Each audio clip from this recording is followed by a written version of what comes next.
Good morning, traders. This is Barry Wilkie with StartUpTrading.com. It is 8 minutes till 9 a.m. Eastern Time on Tuesday, March 18th. Title of the video is VIX Expiration Tuesday. Usually it's a Wednesday that they expire on. Today it's Tuesday because the market is closed on April 18th. It's a weird thing with the VIX.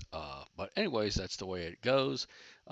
We have FOMC tomorrow, right? That's the big news, and we're not expecting anything, but everyone's waiting on bated breath to see what Jay Powell thinks and says. It's just basically an algo fest. And then Friday we're going to have quad witch. So as we kind of go through and look at yesterday, right? We had the rollover yesterday, where you should be rolled over. You should be trading the March contracts now. So you got 475 to 485 was really the range yesterday for the Qs. 560 to 570 was the range for the SPY, and basically 5600 to 5700 was the range for the SPX. So if we look at what that did to structure, right, we got some uh, bullish structure that was put into place yesterday, and then we'll see where that goes or doesn't.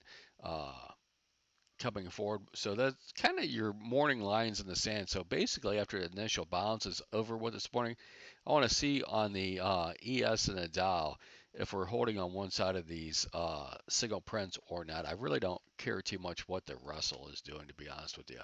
Looking at positioning real quick, for the week, you can see there's a lot of gamma at 5,600.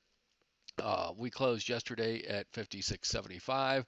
We're down about 18 points, so that would put us, right around 56, 57, 57, 50, 56, 58, right around in that area, and then you know, going from there on. So above that, not a lot that we need to be really concerned about.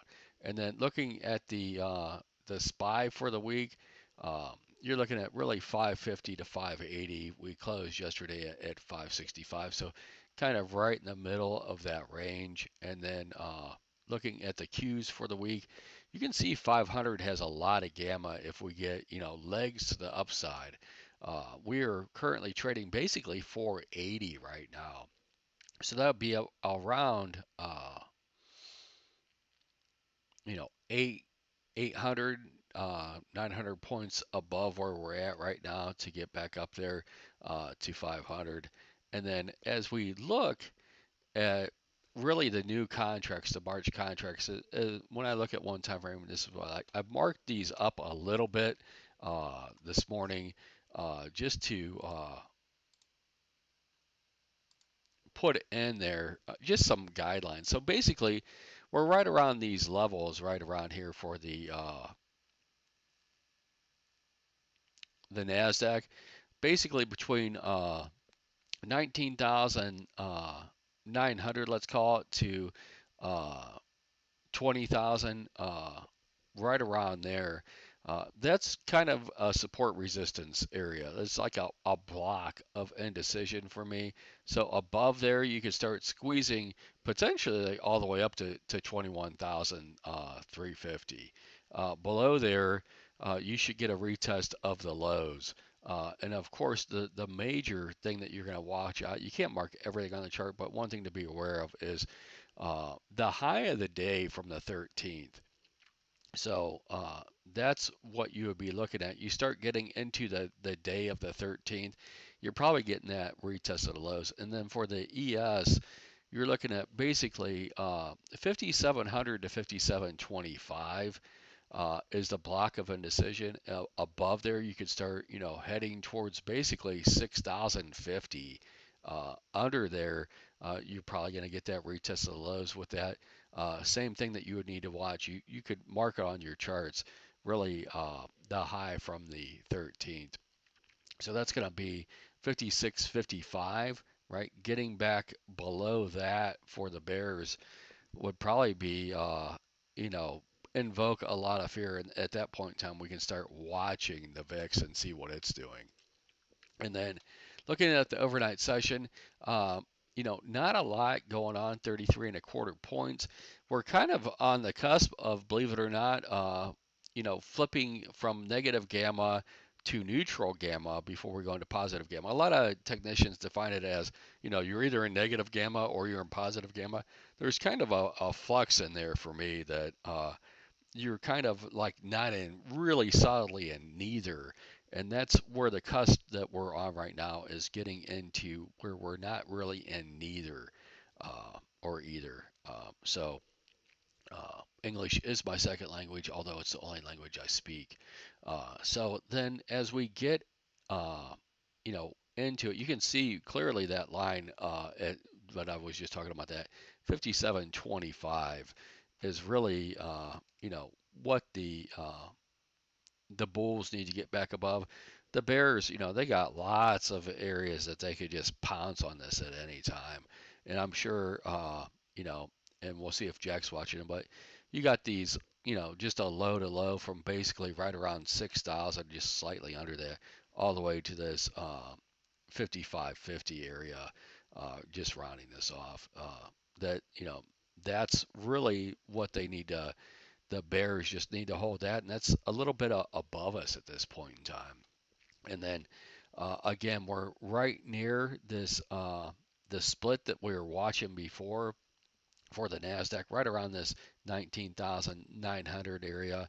We're right in the middle. If you look at the overnight session, most of it's been sitting in value for the Nasdaq. And it's in value basically for all of these indexes. So again, with watching these single prints, and you can see in the overnight session, right, we're holding down below there, right? If we're going to be bullish, right, we wouldn't be giving these bears the opportunity to get their money back, right? So basically, you've got, obviously bulls trapped up above for quite a while now. And then,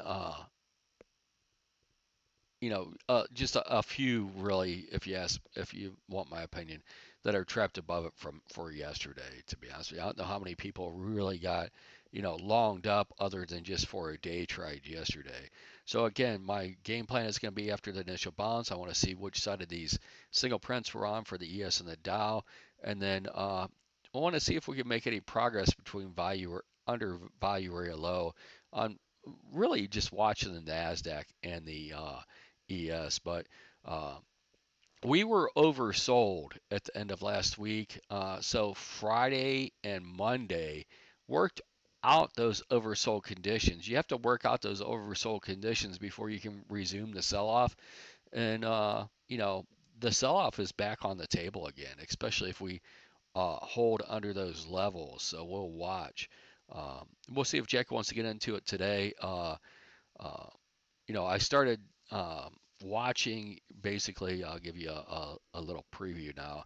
But basically, the two indexes just on some really rudimentary long term, like what really matters for it to hold. And, you can, it's technical analysis in the eye. But basically, my theory was if we look at the top seven stocks in the ES and the NASDAQ, as far as market cap, the ones that really, push things around.